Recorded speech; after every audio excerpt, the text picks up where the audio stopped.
छत ते थोड़ी जी मिट्टी हैगी है ना, लगता वो भी खुल के नीचे परिक्राम नहीं हुण बैठ गए ने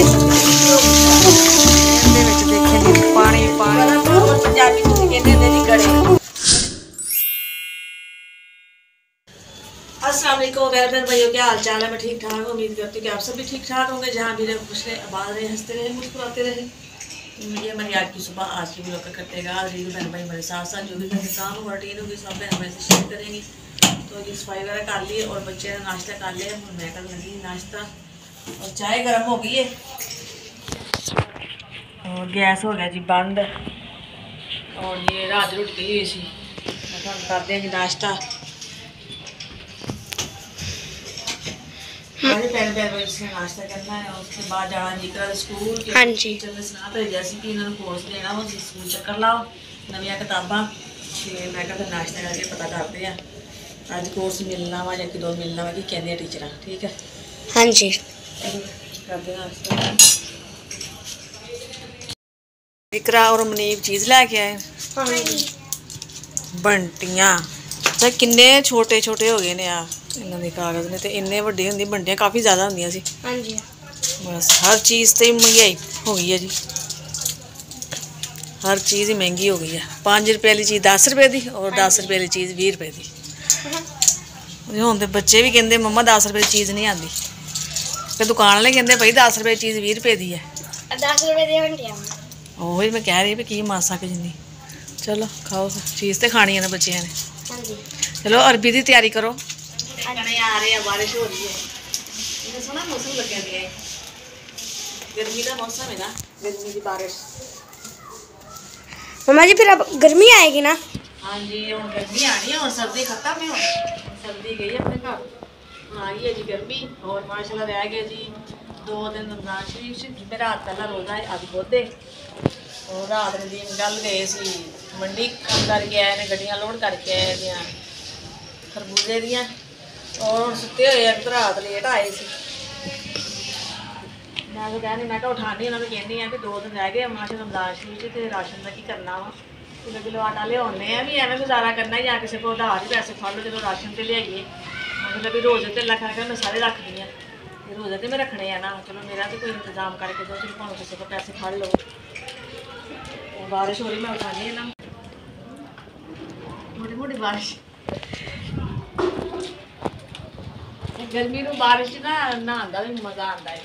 ठंडी ठंडी बारिश और गर्म गर्म मौसम कपड़े थोड़े जे पे हुए ऊपर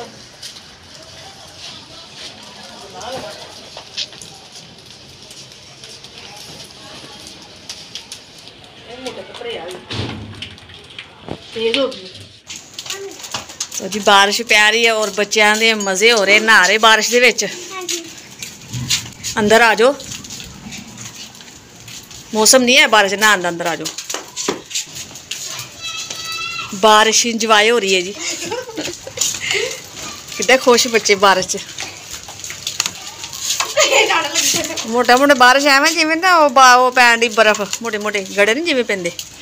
एवं लगन दे बदल भी बहुत ज़्यादा आए न्हेरा न्हेरा हो गया है। चलो बस करो आ जाओ हम अंदर बस आ जाओ। तो जी ये देखें जी वाकई बर्फबारी हो रही है ये देखें वाकई भाई बर्फ है ये है जी बर्फ छोटी छोटी भी और बड़ी बड़ी उधर भी पै रही है। फिर मैं तो वैसे ही कह रही थी बर्फ पैन रही फिर एवं लगा सी कि वाकई अल्लाह की रहमत हो गई है। ये है जी बर्फ और पंजाबी च कहते होंगे जी गड़े गड़े पै रहे हैं ना काफ़ी अरसे बाद बर्फ पई है असं ना छोटे छोटे होंगे सी उदों बर्फ पई सी हूँ अस देखिए 2 दिन रह गए 2 दिन भी की भी अज का दिन अल्लाह खैर करे गया कल बुध हाँ जी 1 दिन हो गए पहले माशाअल्लाह ताला रहमत कर दी है। अच्छा एवं मौसम और ठंडा लगना रोज़ा रमजान जी बड़ा मज़ा आएगा रोज़ा रखने ना गर्मी नहीं होएगी इसकी वजह तो और छत सारी चौंक रही सारा पानी नीचे आ रहा है मेरा तो कमरा भी तो ना छत चौंकी होनी सारी छत ही खराब है सारा पानी नीचे आ रहा है ये फिर क्योंकि काफ़ी पुरानी छत है ना लेकिन सारा मकान बने और परली साइड ते ही है परली साइड तो छत पैंदी है डिगन का भी डर ही है सानू छत का क्योंकि नीचे भी असीं खड़े और ऊपर पानी आ रहा है मैनूं तो बहुत ही डर लगन दिया अगर बाहर खलोईए तो बाहर बारिश अगर इत्थे खलोईए तो छत का डर कहते जाइए तो जाइए पिछे अल्लाह ही मारे थे साडा गरीब वाला ਜਿਹੜੀ ਛੱਤ ਤੇ ਥੋੜੀ ਜਿਹੀ ਮਿੱਟੀ ਹੈਗੀ ਹੈ ਨਾ ਲੱਗਦਾ ਉਹ ਵੀ ਖੁਰ ਕੇ ਨੀਚੇ ਆ ਗਈ ਹੈ ਸਾਰੀ कमरे छत भी सारी चौन ली है मैं समान जरा चुक लिया आप पेटी जो समान पिया चुकना पैना बिस्तर ना सारे खराब हो गए बाले वगैरह पैंदे टीआर उत्थे देखो जी फटे ते किराया लेना हो जो टाइम आवे तो बूहे दे आके बह जाते मंजा डा के सानू दे दो असी कमेटी भरनी है किराया लेना एडवांस से मुंह पाड़ के मांगते थे सीना एडवांस लेना उसके बगैर तो मकान नहीं देना हुण अल्लाह ना करे अगर छत्तां जिवें दे हालात है अगर खुदा ना खासा उत्ते डिग जान थले आ गए असी मर जाइए तो कौन जिम्मेवार अल्लाह ते रहम करे बंदे नूं चाहिए ना रहम करना एडवांस भी ले चुके ने किराया भी एडवांस ले चुके ने अल्लाह पाक अपनी रहमत करे आमीन जी अद्धा घंटा हो गया है तकरीबन बारिश पैंदी नूं और छत्तां भी साडियां माशाअल्लाह चोना शुरू हो गई ने देखो दुआ वाले अल्लाह सोने बस कर ये छत्तां बहुत पनैरी आ रही बहुत तेज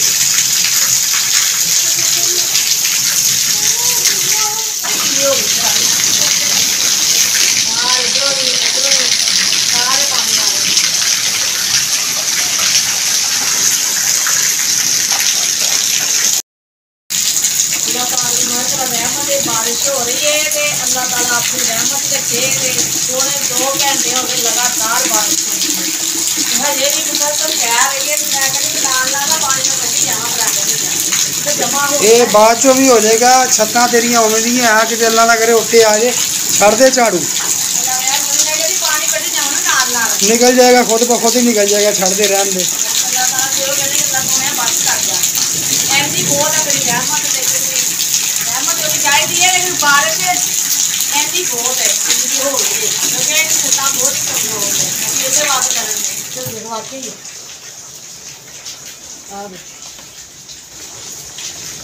और देखो कुछ छत पे छत सारी चोन रही है तो पेटी सारी गिल्ली हो गई है तो पानी अंदर तक चला गया तो बिस्तरे लगता सारे खराब हो गए हैं पेटी हूँ मैं कितने चुक के रखा समझ नहीं आ रही कि बिस्तरे कितने चुक के रखे सारे बेड़ा गर्क हो गया पेटी का सारा पानी चला गया छत तेजी ना चोरी पानी भी तेजी ना आ रहा है सारा कुछ हम चुक के ताजी कोई ना कुछ करना पैना है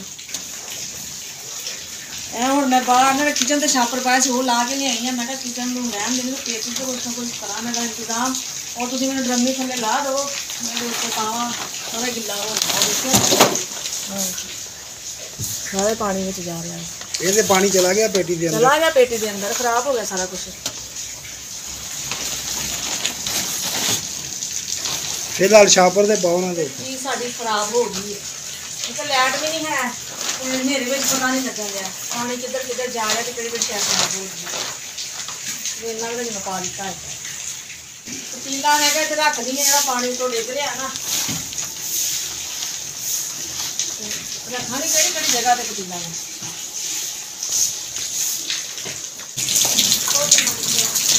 जी हजे भी उवें बदल है जिमें पहले सी और बारिश भी हजे उवें तेज़ हो रही है और मजीद होर तेज़ हो रही है ए ना दीवारां भी सारियां हुई पईयां खराब डिगण वाली हुई पई सारे हाँ जी तो खतरा ही है फिर देखो जी नीचे आई तो नीचे सेन दे विच देखें जी पानी पानी बस बहुत बुरे हालात ने और इकरा मुनीब हुण बैठ गए ने सर्दी लगन दी सी कपड़े हो गए गिले बारिश की वजह तो और हुण कपड़े तब्दील किते ने इन्होंने हाँ जी हाँ तो हुण इत्थे बैठ गए ने हाँ जी और बारिश हजे भी हो रही है बारिश नहीं रुकी और बदल भी बहुत जोर शोर ना कड़क रहे ने और बिजली भी चमकती पई है अल्लाह ताला अपनी रहमत करे सब ते आमीन अल्लाह ताला सब अपने हिफ्ज़ो ईमान च रखे तो जी बारिश से रहमत है और असी हुण इहो का दुआ करते कि अल्लाह सोने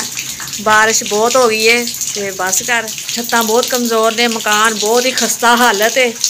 इस वजह तो असी तो रात ना अज सौ भी नहीं सकते सोच सोच के परेशान होने भी लाइट भी बंद है और बारिश भी बहुत ज़्यादा हो गई है और अगे हो रही है। रात असीं किवें सोवांगे तो असीं रात नहीं असीं सौंदे क्योंकि परेशानी बहुत है। छत्तां कमज़ोर है, अंदर सारा ही समान गिला हो गया है, अंदर सारी पेट दे विच पानी पै गया है, सारे बिस्तरे मेरे खराब हो गए हैं। बस ये मकान असीं लैना है, सानूं नहीं पता भी ज़्यादा ही खस्ता हालत है। उन्होंने भी दसिया भी इन्ना भी मकान सही नहीं है, बस उन्होंने तो किराया चाहिए जी, उन्होंने की लगे जी। अल्लाह का शुक्र है कुछ बारिश रुकी है, हजे बारिश में पै रही है। यो दुआ करते कि अल्लाह सोने बस कर लैट के बाद लैट का पता नहीं रात आवे ना, की बारिश बहुत ज़्यादा हुई है, हो सकता रात आवे ना सुबह आवे। इस करते एंड फिर मिलांगे फिर लोग लै गए। मैंने तो वैसे डर लगता, मेरा ध्यान दिल नहीं करता है जो बारिश हुई है ना, जिवें छत्तां चोरियां कमरे दियां सारा समान मेरा अंदर गिला हो गया है। तो बहुत मैं तो अज फिर परेशान हो गई मकान वालों ना। कहते होंगे चंगे माड़े इंसान तो दिन आते रहते हैं, लेकिन एडे भी माड़े दिन की है कि साढ़े ते ही आते हैं। अल्लाह करे, अल्लाह ताला सब पे रहमत करे। चलो ये भी मुश्किल टाइम है, ये भी निकल जाएगा। तो पाकिस्तान जिंदाबाद, अल्लाह हाफिज़, जहाँ भी रहे खुश रहें, आबाद रहें।